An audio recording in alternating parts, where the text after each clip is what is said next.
Hello अस्सलामु अलैकुम। मैं मोहम्मद खालिद आप सभी का खैर मक़दम करता हूँ मेरे इस YouTube channel learn with Khalid पर। तो आज के इस क्लास में हम लोग प्रैक्टिस सेट करेंगे जो कि नज़्म का फ़न तारीफ़ से होंगे और अल्लामा इक़बाल की हयात व ख़िदमत से होंगे। ठीक है, तो ये जेएसएससी सीजीएल वालों के लिए है और जेटेट वालों के लिए भी है, और जो टेक्निकल यानी कि ऑडिटर वाला पोस्ट के लिए जो तैयारी कर रहे हैं उनके लिए भी है ना। तो आज के इस प्रैक्टिस सेट को शुरू करने से पहले आप सभी से दरख्वास्त है, अगर आपने मेरे इस चैनल को सब्सक्राइब नहीं किया है तो बराए करम सब्सक्राइब कर ले, ताकि जब भी मैं नई वीडियो लाऊं तो आप उसका हिस्सा बन सके, है ना। तो चलिए आज के इस क्लास को शुरू करते हैं।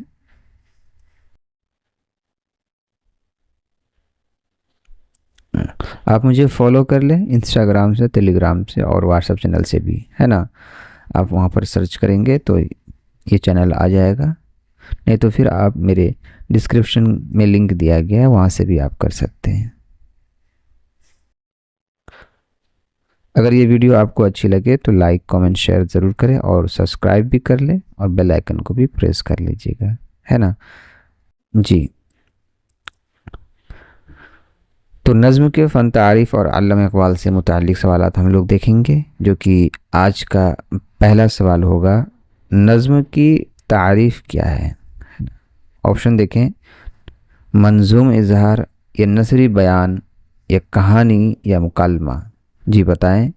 आप सभी कमेंट किया कीजिए कि आप सभी ने कितने आंसर सही दिए हैं, जवाब सही दिए हैं, है ना। नज़्म की तारीफ़ क्या है, जी बताएं। जी, नज़्म की तारीफ़ है, इसका सही जवाब हो जाएगा पहला ऑप्शन, इसका सही हो जाएगा मंजूम इजहार। मंजूम इजहार यानी कि नज़्म वो अदबी सिनफ़ है जिसमें ख़यालात और जज्बात को मखसूस वज़न और काफ़िए के साथ बयान किया जाता है, यानी शायरी की शक्ल में होती है। तो इसका सही जवाब क्या हो जाएगा, मंजूम इजहार। जी आगे देखें। दूसरा सवाल देखें कि अल्लामा इक़बाल की पैदाइश कब हुई। अल्लामा इक़बाल की पैदाइश कब हुई। ऑप्शन देखें, 1877 या 1880 या फिर 1875 में या फिर 1870 में। तो क्या हो जाएगा इसका आंसर, जी इसका आंसर हो जाएगा आपका 1877 में, है ना। इसका पहला ऑप्शन इसका सही हो जाएगा, है ना। 1877 यानी कि अल्लामा इक़बाल की जो पैदाइश है वो 9 नवंबर 1877 को सियालकोट बरतानवी हिंदुस्तान, यानी कि उस वक्त जो है बरतानवी हिंदुस्तान का था, अब वो जगह जो है वो पाकिस्तान में है, इसलिए, है ना। तो उनकी जो पैदाइश है 1877 में हुई है ना।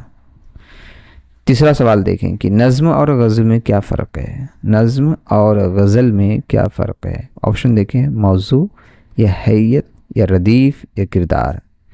तो क्या हो जाएगा इसका आंसर, जी इसका आंसर हो जाएगा आपका हैयत, है ना।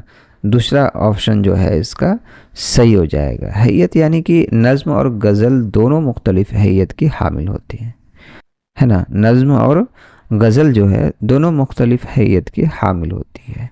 नज़्म में अशार की ख़ास तरतीब होती है, जबकि गज़ल में हर शेर जो है, हर शेर का काफ़िया और रतीब अलग होती है ना।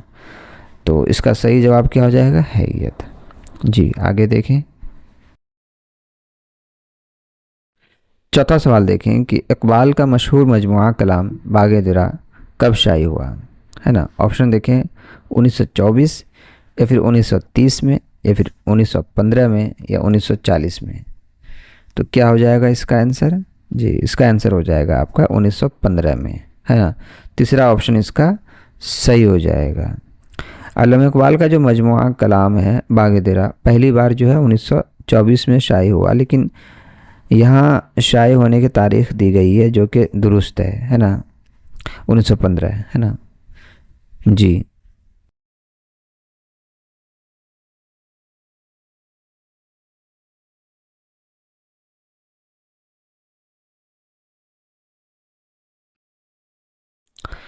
पांचवा सवाल देखें कि नज़्म में अशार की तरतीब को क्या कहते हैं। ऑप्शन देखें, बैत, है ना, या फिर बंद या फिर मिसरा या फिर काफ़िया।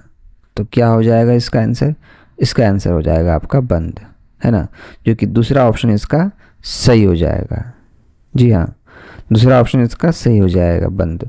नज़्म में जो अशार को मुअय्यन तरतीब में मुरत्तिब किया जाता है जिसे बंद कहा जाता है। ठीक है। छठा सवाल देखें कि इकबाल की शायरी में बुनियादी मौजू क्या है। इकबाल की शायरी में बुनियादी मौजू क्या है। ऑप्शन देखें, मोहब्बत या फिर खुदी और मिली बेदारी या फिर फितरत या सियासत। तो क्या हो जाएगा इसका आंसर? जी, इसका आंसर हो जाएगा आपका खुदी और मिली बेदारी, है ना। अल्लामा इकबाल की जो शायरी में खुदी यानी खुद एतमादी कहते हैं जिसको, है ना, और मिली यानी बेदारी यानी मिल्लत इस्लामिया की बेदारी अहम मौज़ूआत है ना, इसलिए इसका दूसरा ऑप्शन इसका सही हो जाएगा। ठीक। सातवां सवाल देखें कि नज़्म की बुनियादी खसूसियत क्या है। नज़्म की बुनियादी खसूसियत क्या है। ऑप्शन देखें, काफ़िया और रदीफ़ या फिर नसरी अंदाज या फिर बेवज़न अशार या फिर तवील जुमले। तो क्या हो जाएगा इसका आंसर? जी, इसका आंसर हो जाएगा आपका काफ़िया और रदीफ़।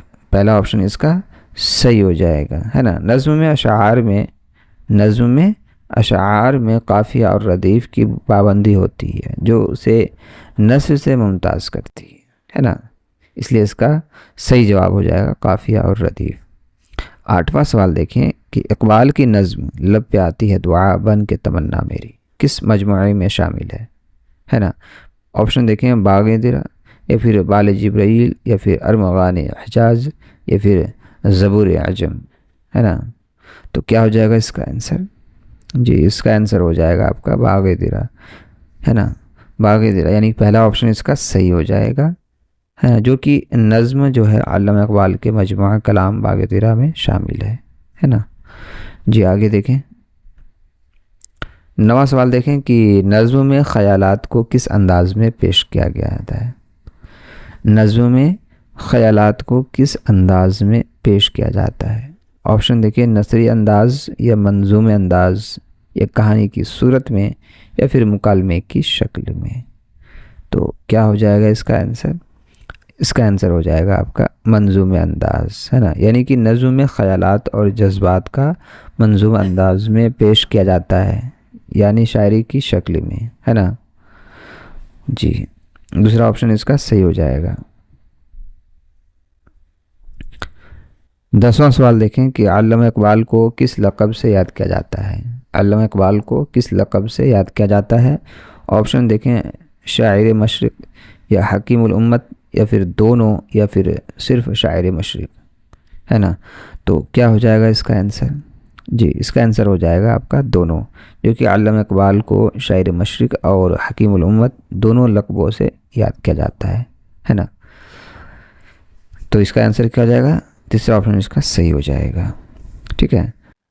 तो 11वां सवाल देखें कि इकबाल ने मुसलमानों के लिए किस नज़रिए को पेश किया है ना।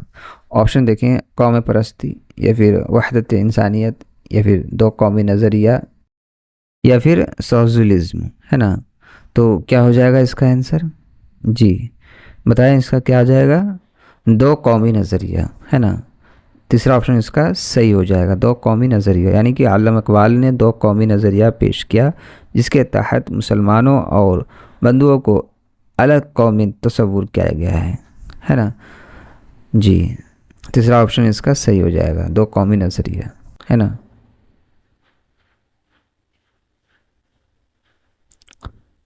बारहवां सवाल देखें कि नज़्म में शायर के जज्बात का इजहार किन चीज़ों के ज़रिए होता है।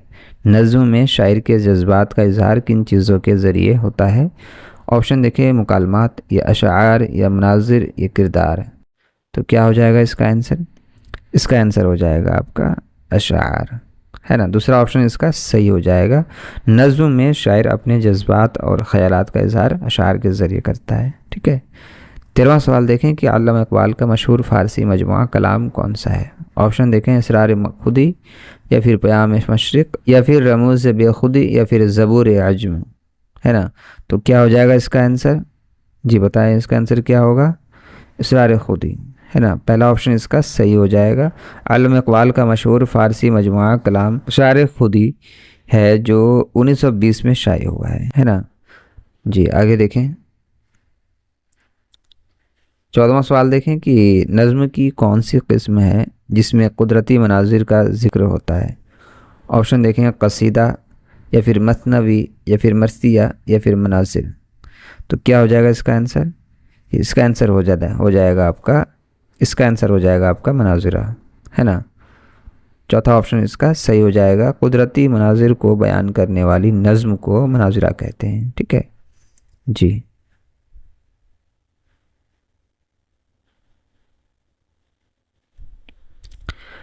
15वां सवाल देखें कि इकबाल ने किस तालीमी इदारे से फ़लसफ़ा में पीएचडी की।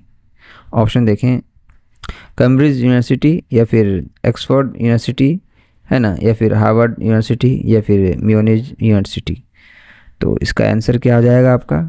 जी, इसका आंसर हो जाएगा आपका म्यूनिच यूनिवर्सिटी। आलम इकबाल ने फ़लसफ़ा में पीएचडी की डिग्री जर्मनी के म्यूनिच यूनिवर्सिटी से हासिल की है ना। चौथा ऑप्शन इसका सही हो जाएगा। 16वां सवाल देखें कि नज़्म की कौन सी किस्म तालीमी मकासद के लिए लिखी जाती है। ऑप्शन देखें कसीदा या हुजूम नज़्म या फिर तालीमी नज़्म या हम्द। जी, क्या हो जाएगा इसका आंसर? इसका आंसर हो जाएगा आपका तालीमी नज़्म, है ना, तालीमी नज़्म। यानी तीसरा ऑप्शन इसका सही हो जाएगा। तालीमी मकासद के लिए ना मखसूस नज़्म को तालीमी नज़्म कहते हैं। तालीमी मकासद के लिए मखसूस नज़्म को तालीमी नज़्म कहते हैं, जो अमूमन बच्चों या नौजवानों की तालीम के लिए लिखी जाती है। ठीक है। 17वां सवाल देखें कि इकबाल की किस किताब में उन्होंने मुसलमानों के उरूज और ज़वाल पर बात की है। ऑप्शन देखें शिकवा या फिर जवाब शिकवा या फिर खज़र राह या फिर सब। तो क्या हो जाएगा इसका आंसर? इसका आंसर हो जाएगा आपका जवाब शिकवा, है ना। दूसरा ऑप्शन इसका सही हो जाएगा, है ना। इकबाल की किताब जो है जवाब शिकवा जो है उसमें मुसलमानों के उरूज और ज़वाल पर बात की गई है। ठीक है। 18वां सवाल देखें कि नज़्म की हैयत में क्या ज़रूरी होता है। नज़्म की हैयत में क्या ज़रूरी होता है। ऑप्शन देखें वज़न या फिर बेवज़न अशार या तवील क़िस्सा या किरदार। तो क्या हो जाएगा इसका आंसर? इसका आंसर हो जाएगा आपका वज़न, है ना।